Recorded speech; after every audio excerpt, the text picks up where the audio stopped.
So, please meet Suhruta. She is our co-founder, and also I am Ahmedabad alumni. I wish you have, and I hope you have a very insightful session today. Over to you, Suhruta, on this. Great. Thank you so much. And hi, everyone. Good morning. Thanks for joining in on a Sunday morning.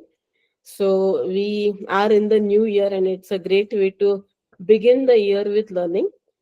Let me share my and let's start with the session for today. Okay. Is my screen visible, man? Yes, Suhruta. Okay, great. Yeah. Let me present it. So, the agenda for today's session is how to crack finance interviews, right? And how do you prepare for the finance interviews? Okay. So, yeah, so we'll quickly look at what different finance careers are. More importantly, what do recruiters look for, right? Because our interview preparation should be based upon what recruiters are looking for. Then there are five key pillars for your any finance career interview prep: financial statement and ratio analysis, financial modeling, valuation, current affairs. So for finance, this is very important, and any business roles, right? Very important to understand what's happening recently. Okay, and behavioral and fit questions. We'll quickly look at a 4-week preparation plan. If you're planning to prepare right for your finance interviews, you need to spend enough time. What and how you can do it, we'll look at that. A little bit about myself, as Mehak had mentioned, I did my MBA from IIM Ahmedabad, graduated in 2008, and now have around 18 years of experience across investment banking, finance, strategy, and multiple other things. I've also been a case author, so I've got around 10 case studies published at Harvard Business Publishing, along with the faculty of IIM Bangalore. I've worked across finance, investment banking, and in the domains I've worked in infrastructure and operations. Started GoCrackIt in 2018 with the objective of enabling and helping students and professionals to have happy and successful careers. We typically work with all the premium B schools across the country, help their students to perform well for their placements and prepare them long term for their careers. We also work with professionals and all other business students, be it BBA, MBA, or even students who want to get into business to help them in their careers. That is what we do at GoCrackIt. We have around 1,000 mentors who are alums of again, good B schools and currently working in dream companies. That is what we do in GoCrackIt. So before we start, I would like to understand from you, why do you want to get into finance? Anyone? Because see, what will follow. First, why is very important. Why do you want to get into finance? Anyone?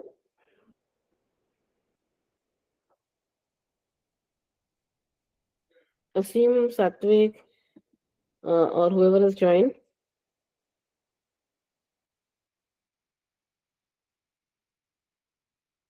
Okay. So my advice is first get clarity. Okay.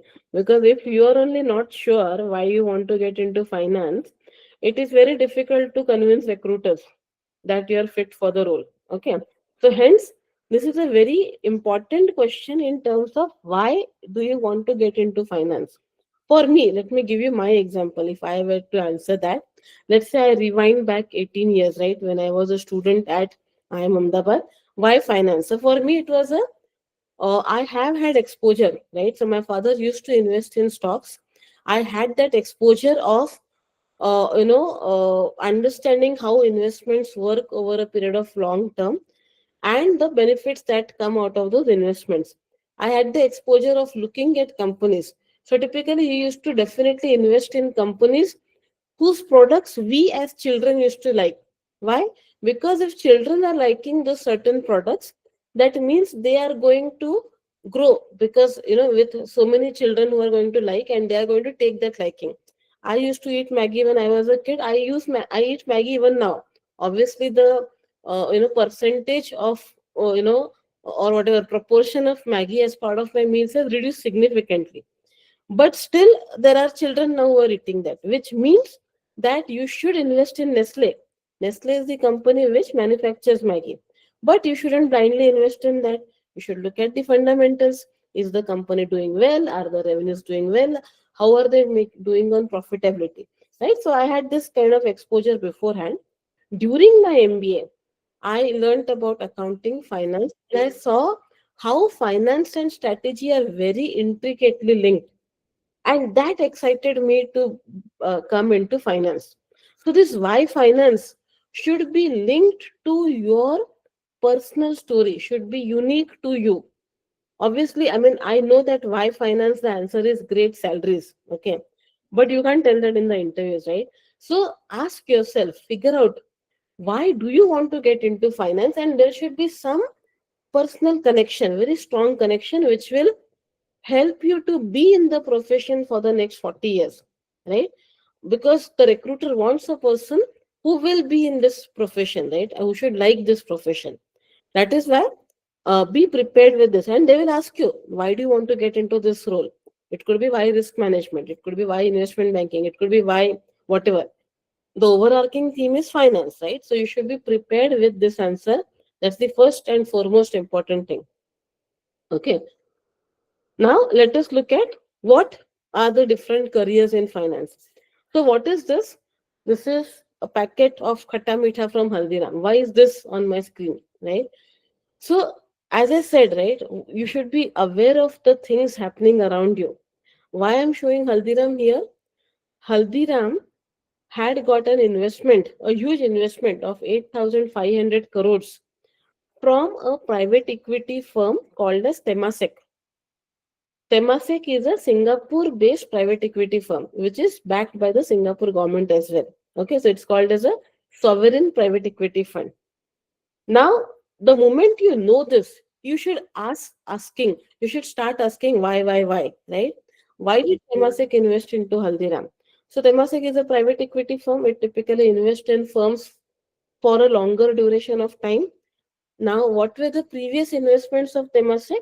Temasek, it had set up office in India in 1994, where it had invested in ICICI Bank and Axis Bank. Why? Because 1991 is when Indian economic reforms happened. That is when the doors opened for foreign investment. That is when software services started getting development. And the Temasek understood that there would be a growing population now, which would be employed with the software services firms, Infosys, Wipro, TCS. They would need banking services, and hence investment in banking made sense at that point of time. Now, fast forward to 2024 when this investment was made. Why did they, or 2025? Why did they make this investment? Now, Indians have a good disposable income to splurge on these kind of products. Haldiram is in a sweet spot where it has a product range from rupees 10 to the higher side product range, right? That is where the next phase of growth is going to happen in consumerism. That is where Temasek has invested. So, with this, now you will understand what different roles are there, right? So, valuation. How did Temasek decide that 8,500 is a 8,500 it invested for 10%, which meant that the Haldiram as a company is valued at 85,000 crores.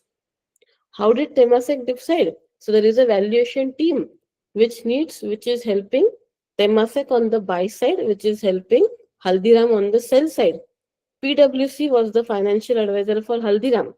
So PwC has a lot of roles, a team which works on advisory for such corporates on sale of stake, right?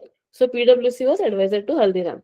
Inside Haldiram also there is a corporate finance team which comprises of analysts, which comprises of financial planning and analysis managers and multiple other people, right? Temasek also would have had an investment banker to advise. So Morgan Stanley was the advisor to Temasek here. Then there are legal advisors. Let's not get into legal because we are not focusing on that.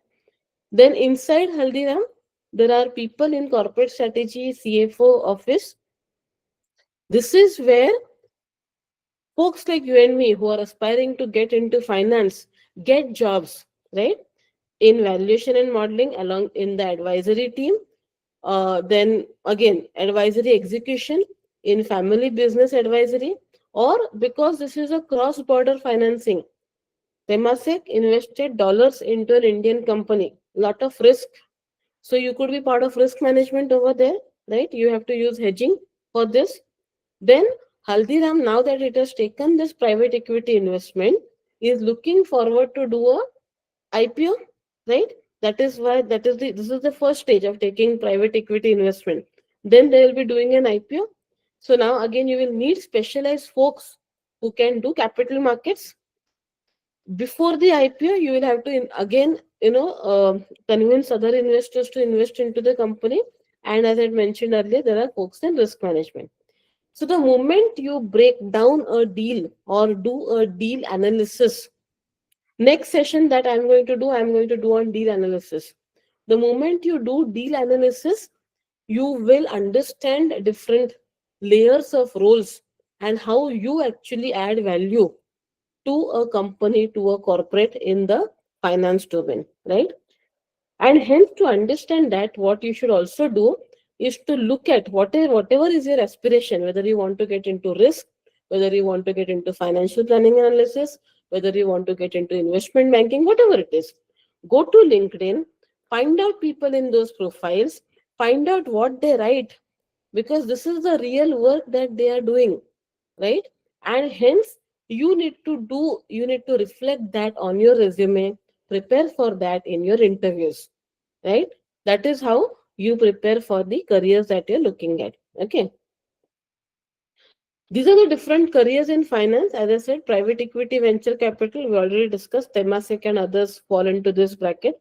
Portfolio management, mutual fund companies are again on the buy side, because investors like you and me put money in SIPs, and then these mutual funds make these investment decisions on which equity or which debt or which bonds or which gold ETFs or which real estate ETFs they have to invest in. Okay, this is where you need an investment mindset.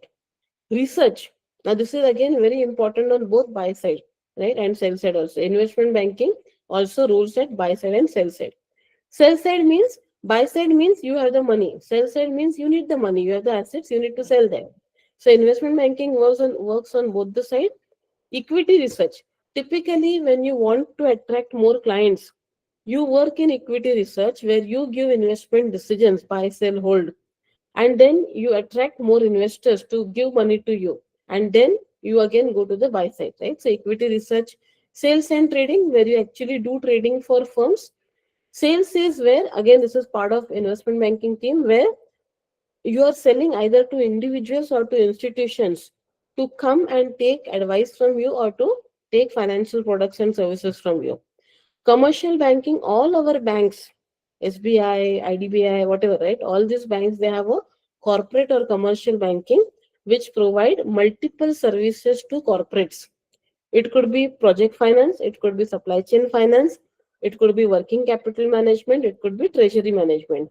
And that is where we come to the next set of rules. Corporate finance, Aditya Birla Group, Tata, or any company, they have a role called as, they have a team or a department called as accounts and finance.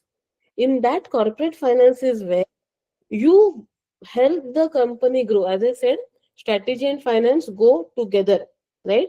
So corporate growth development, that is where you are helping. Let's say Aditya Birla Group decides to get into gold mining, right? Gold mining, why? Strategically it makes sense, right?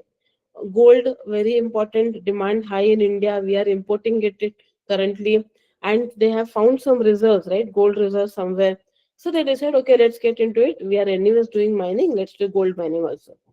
Now you have to do financial analysis, right? How much investment do we need? Where do we get this money from? Should we take a debt? Should we take equity investment? What we should do, right? That is where your corporate finance role is very intricately linked to the growth of a company, right?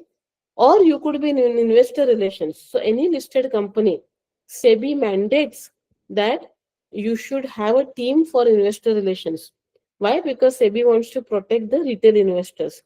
There is a team which does this. So your role could be there. Treasury management. Company like Infosys is sitting on piles of cash. How do you manage this cash? Where do you invest it? How do you grow it? Right? That is what people in treasury management do. This role could be internal in an organization. This role also could be, as I said, banks also provide this service of treasury management. Or you could be in financial planning and analysis where you're planning for the next year. Right? That is where you could be. There are multiple advisory roles, transaction advisory services, where any transaction could be sale of an asset, transaction could be fundraising, any kind of financial transaction, right? Or investment. Due diligence is after once you have decided to do a transaction, before closing the transaction, you do due diligence, right? Where you as a buyer want to ensure that whatever you are buying is worth it. You have done valuation, you have figured out, okay, Temasek has said, okay, Haldiram is valued at 85,000 crores. Why? Because Haldiram has said we have so many stores, we have so much inventory, we have this people, we have this specific, secret formula for different thing. Now Temasek will go and investigate whether Haldiram really has this. If Haldiram doesn't have a few things, its valuation could decrease. That is where you do the due diligence part, right? Then there are some specific valuation firms, roles, right? So, for example, valuing a company, you can do DCF, you can do multiples. But let's say that I ask you to value a painting. How do you do valuation for a painting? Very different kind of a valuation. Or, for example, singers, they want to do valuation for their voice. Why? Because they want to insure their voice. Why? Because their voice is valuable, which gives them the money. So now, if you have to insure a voice, you need to find out the value for the voice, and then there are experts who will do this as well, right? So some interesting assets you can also, there are specific valuation advisors for that as well. Wealth management, typically this is for your ultra high net worth individuals and high net worth individuals, right? And then there are specific advisory for them. These roles, not very finance, core finance requirement, but very important roles. As I said, risk. Any financial transaction carries a risk, and hence risk advisory is very important. Regulatory advisory. Financial services across the globe are regulated. If you do not comply with any regulation, it's a problem, right? That is where regulatory advisory is also very useful roles. Tax advisory, again, every institution, every individual has to pay tax. If you can help reduce the tax, it directly hits the bottom line, hence important roles. Legal advisory, similar to regulatory. Legal advisory also important because some financial transactions are driven by the legalities as well, right? So you need to be aware of it. Other finance careers are in the tech domain. Now again, with fintech coming up, this becomes a very important growth kind of careers for you. Now, given that we understand different finance careers, what do recruiters look for? In investment banking, M&A, PVC, ability to frame a deal thesis. The why part of the deal is very important. Why did Temasek invest in Haldiram? Why should Aditya Birla get into gold mining? Right? That why is very important. After that, you need to be able to defending numbers is you can do that, right? How to do the transaction, but the why and the valuation judgment, that is something that you should be able to showcase. This is what the recruiters are looking at. Obviously, knowing how to do DCF, knowing how to do multiples, that is a hygiene factor now. If you are interviewing for these kind of roles, you should know that definitely. Similarly, now corporate finance strategy track, how to do capital allocation, right? Whether you should get into gold mining or whether you should get into fintech for Aditya Birla, right? Where to invest, divest, or conserve cash. Ability to connect business strategy to finance outcomes. Why? Because you are part of the corporate finance team now. Earlier, you were only advising investment banking, M&A, PVC. You are advising, you are not sitting inside the company. Corporate finance means you are sitting inside the company. Hence, you need a very longer term view, right? And that is where how recruiters look at you differ. The core requirement is same, right? What skill sets you require is same, but your attitude is different now because you're in a different role. Markets, asset management, or hedge funds, right? So what they need you to make investment decisions quickly. They need you to balance portfolio. They need you to make money on the investments. I mean, make returns on the investments that you have made. You should not be somebody who just goes with what everybody says. Are you able to independently think? Are you able to look at data? Now, this is a pure play investment role that you're looking at. And hence, the mindset that the recruiters are looking at, the skill sets that they're looking at, are what we have mentioned over here, right? So, you need to understand the role, you need to understand what is required in that role, hence, prepare for interviews accordingly. Fintech kind of roles, now this is like a product manager role. Understanding the user, understanding the unit economics, understanding risk, understanding customer lifetime value. This is what is required now for a different, kind of career, which is in fintech, right? Here, would you be looking at long term? Your long term is not that long, right? Gold mining, very long term. Fintech, product customer lifetime value, even 5 years is good enough here, right? So that is where that mindset shift is required for different kind of careers. Having said that, the essential skills remain the same: financial analysis, cash flow, valuation, current affairs, right? Problem solving. Why problem solving is required? Because the customer requirements, the way business is operated, is changing very quickly. Are you a person who can adopt? Are you a person who can take a problem with limited information? You won't have complete information all the time. Take that, break down the problem, come towards some sort of solution. Do you have the logical thinking mindset? Is what everybody needs now, not just finance folks, everybody needs that. Financial modeling, now this is also a very important skill set which you should be prepared with. Your resume should definitely mention financial modeling. And as I said, industry and company analysis, why required for investment purpose. So how do you prepare for interviews? Definitely prepare on finance. What are the three financial statements? How are they connected to each other? What information do they provide to us from an investment perspective? What kind of ratio analysis would you do, right? And nuance questions on that. We will look at some question answer also. Okay. Financial modeling. Again, as I said, very important. What questions do they ask? Where did you get these assumptions? So when I used to work at my investment banking stint, my assumptions never came from Google. If I take assumptions from Google and put it in my financial model, nobody is going to even allow me in their doorstep. Bankers and investors are going to throw me out. They will tell me real assumptions. Where do my real assumptions come from? If I am going to set up a factory, I need to have a quote from a vendor that I'm going to set up your factory in such and such cost with such and such equipment. This is what it will cost, this is what I will charge you. Okay, that is my assumption. That is what is going to go into my capital cost, capital expenditure, not some random figure from internet. So when you are asked questions in the interview, you should tell them that assumptions should be realistic. Typically, they should come from contractual documents.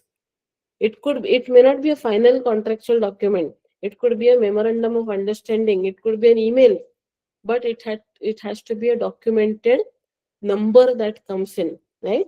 So that is very important because based upon your assumptions, you are going to raise funds, you are going to convince your investments, bankers, etc. Sensitivity of the model. What is impacting the model in terms of outcomes? Have you done a scenario analysis? And what are different Excel tools and tricks? Which of the formula are used? If a client says that no, this is not correct, how will you handle clients' objections? These are the kind of questions which could be asked from financial modeling. What are the different valuation methods? When do you use which method? Which is useful and which is not useful? I will talk about that when you look at valuation. Okay. As I said, current affairs. What has happened yesterday and day before yesterday? It was in the news. US has taken over which country? Anyone? US has taken over certain country. Anyone you can put in the chat.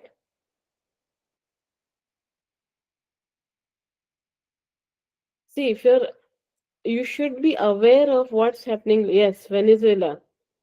Now, because of that, what could be the impact? Venezuela has had huge reserves of oil, right? Now, because of this, if US is going to control all this, then it could create a challenge. If oil prices increase, it is going to impact all businesses across the world. Now, given that US has done to Venezuela, would it also do it to some other country? And hence, why my business or why and how my investment is going to get impacted, right? So, you need to be aware of what's happening across the globe as well, because it is going to affect. It has happened yesterday, Monday. Let us see how the stock markets react to this. Okay. Then, problem solving, as I said, you need to prepare to showcase that you are okay to work with ambiguous situations. Behavioral and fit questions very important. Are you a person who can work long hours? All finance roles, 12-hour, 10-hour is a norm. Sometimes you might also have put a all-nighter also. Why? Because there is a deadline and you can't miss those deadlines. Okay. Are you a person whom I can put in front of a client? Right? This is what I'm going to figure out when I'm going to ask you behavioral and fit questions. So there is a link here and we will share some interview question answers. Let us look at some kind of questions. Let's say two companies have, so there are always nuanced questions, not simple questions. I'm not going to ask you, tell me the three financial statements. I might ask you that, but I expect a nuanced answer. So two companies have identical EBITDA margins. One consistently generates higher free cash flows. What could explain this and where would you see it in the financial statements? So where does, so now you have to find out what is free cash flow. So you need to put that free cash flow for the firm is equal to EBIT into 1 minus tax plus depreciation and amortization minus working capital changes in working capital minus capital expenditure, right? So higher have identical EBITDA margin, so your EBIT is same, right? Now, is there an impact on capital, working capital? Is there an impact for capex? That is where you're looking at. Are there any changes? Where do you see if there is a CapEx investment? You go to your balance sheet to see if there is any additional capex. What was your capex in the last year? What is your capex now? Right? So that is how you provide answers. Think before answering in any interview. Okay. So that is how. Now let's look at another question. Okay. And this is the same one. Wait. A company's revenue is growing at 20%, but operating cash flow is flat. Is this a red flag? How will you diagnose this issue using ratios? If the revenue is growing, cash flow is not, operating cash flow is flat. Why? It should grow, right? With the revenue. Yes, it could be a red flag. And what will I check? I would check the receivable days. So the company might be selling on credit. With Byju's, it happened. What it did? It sold a subscription and it recognized the entire revenue while the money was going to come month over month. So there is no cash, but revenue has increased, right? Or it could be that the working capital is increasing, right? That could be a problem. So you need to analyze different elements to figure out what could be the issue, right? This is how your nuanced questions would be asked on financial statements. Similarly, two firms have similar net profit margins, but one trades at much higher valuation. What balance sheet or cash flow metrics would justify this? So, higher valuation, maybe because of an higher ROIC, stronger free cash flows, lower leverage, multiple things could create this. Okay. What questions could be there on financial modeling? How do you decide right level of detail in a financial model? So, for example, when you are doing depreciation, you don't need to take all different assets. So, in a company, let's say you're setting up a shoe manufacturing factory, there is a building, which is one asset, there is equipment, which is another asset, and then there is a lot of, let's say software systems, computers, etc. Now, income tax has a different depreciation rate for each of the asset based on the life of the asset. Computer life is, laptop life is 3 years. Building life is 20 years. Equipment life depends, maybe 10 years, 15 years. Based upon that, they have different asset valuation. But you don't need to over-engineer that in a financial model, not required. You can say, let me take the most expensive asset and let me do depreciation based upon that. Equipment is going to cost you 10 crores. Computers and systems are going to, let's say, cost you maybe 50 lakhs. So 10 crores is much higher than 50 lakhs. That is okay, right? So you have to make these judgmental calls and not over engineer your financial model. Okay. So these are the questions which could be asked for financial modeling. So valuation, as I said, most important question. Let me walk you through that. What are, when do you use discounted cash flow? When do you not use discounted cash flow? So, if a company or an industry is established based upon the maturity level of the industry and company, if you know the right assumptions to take, then you can use the DCF. But let's say if it is a startup in AI right now, I do not have any I do not have any numbers in terms of what could be the number of customers, what could be the sales that could happen. Hence, what I do in that case, I use precedents. Any other AI investment which has happened, I look at those numbers. I find out different ratios. It could be that what is the valuation given to another company in another transaction? What is the valuation given based upon, let's say, the phase of development, that it was just an idea, or they already had some 100 different customers, or they had some revenue, right? So it could be some other ratios, and hence in that case DCF is not applicable, right? So these are the nuanced questions which are asked in valuation, right? Which method, when, and what you could use. So these are the different. You can go through this. We will share this, right? I mean the deck that we are using. Current affairs questions, right? Do you think now here you can add the question on US Venezuela attack? What do you think of stock market? Is it overheated? So Indian stock market, even now some companies. So let me show you that. Okay, let me go to this. So let me put Jubilant Food. Okay, Jubilant Food works. Uh, Share price. Okay. So look at the price to earnings ratio for this 98.75.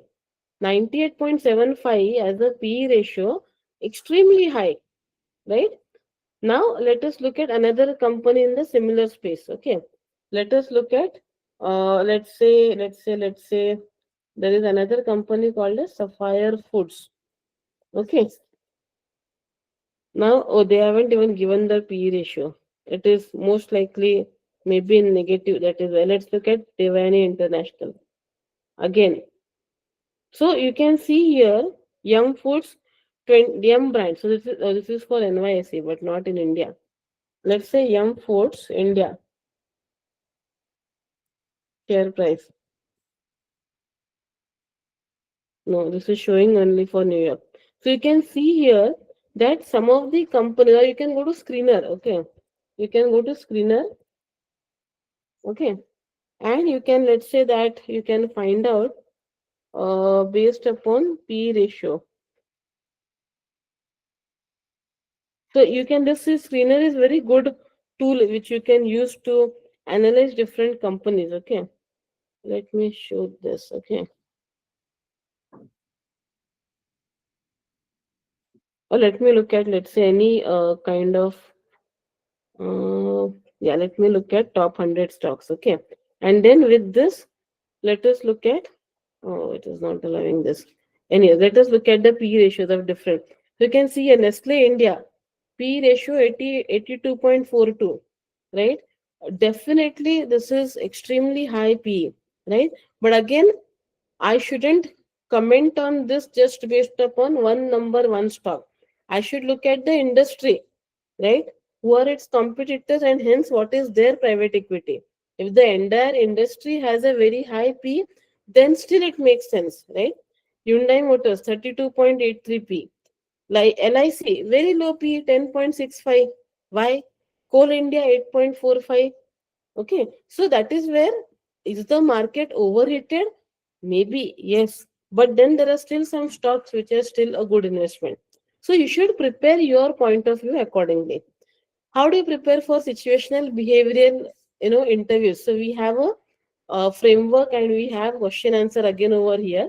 uh, Meg from my team will share resources with you. Now, what is the objective of asking this question? Would I like to have you on my team? I'm going to work 14 hours with you. Do I like you, right? To work with you for 14 hours. Would you be there at 3:30 a.m. when I'm working, right? Before a shareholder signing agreement. These are the kind of, this is what I need to find out when I'm doing situational behavioral kind of questions. Problem solving, we have already covered that. Okay. Now, where do you find out details on M&A? Okay.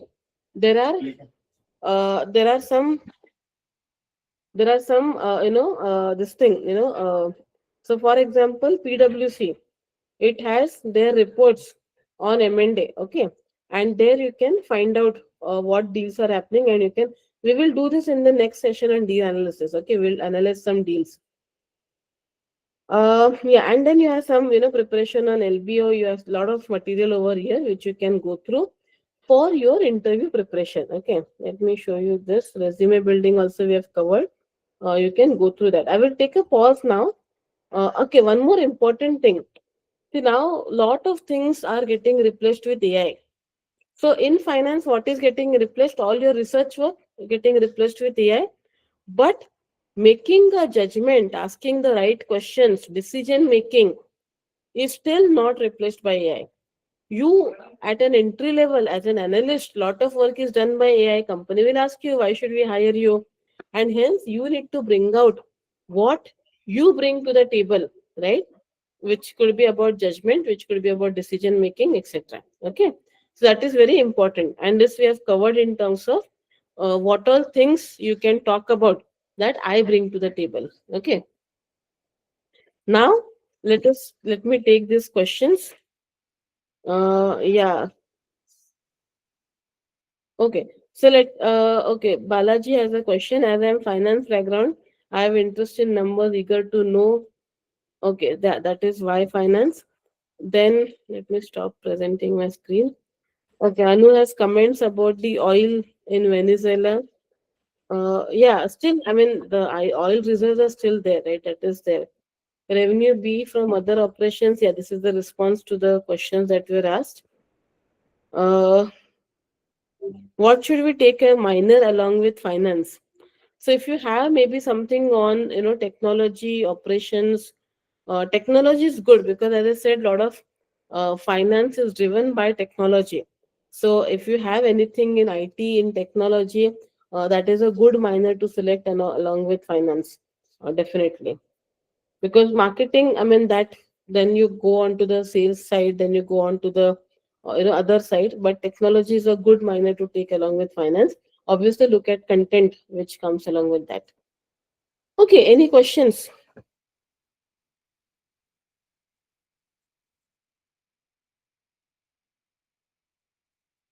Okay. Anu has a question. I did financial modeling for 3 companies, and because they were self-initiated projects, uh, to show the proof, I posted them on my LinkedIn profile. Very good. But will recruiters see? Will see what happens when you apply to a company, right? Typically, your resume and everything will carry your LinkedIn profile as well, right? So because now before screening, right, they will also look at your LinkedIn profile. So highly likely at that point of time they will see. Now when they see that you have done a lot of work on finance, they will definitely see that you are interested in finance. So that is definitely a great thing for the recruiter. Will they see it? Will they not see it? We don't have control on that. But if they see it, they should see a good profile. They should see that you are signaling your interest in finance, right? So that is definitely, that is what we can work upon. Okay, your, and definitely put your LinkedIn profile on your resume as well. That is important. If you are applying through LinkedIn, anyways they will see your LinkedIn profile, right? That is there. So hence this is a very useful thing that you're doing for your career.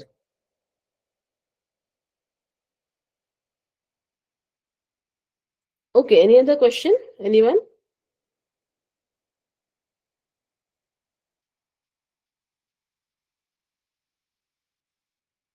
Okay, fine. So if there are no other questions, yeah, thank you so much and happy new year to all of you. As I said, we will be doing next session on deal analysis. So stay tuned. We will put it on stop and on our WhatsApp community. So maybe Meg can share details in terms of what we have. And thank you so much everyone for joining in. Thank you. Thank you, Surata. Thank you, everyone. We will share the details as Surata mentioned. We will share the details in the WhatsApp group soon. So stay tuned there. Thank you.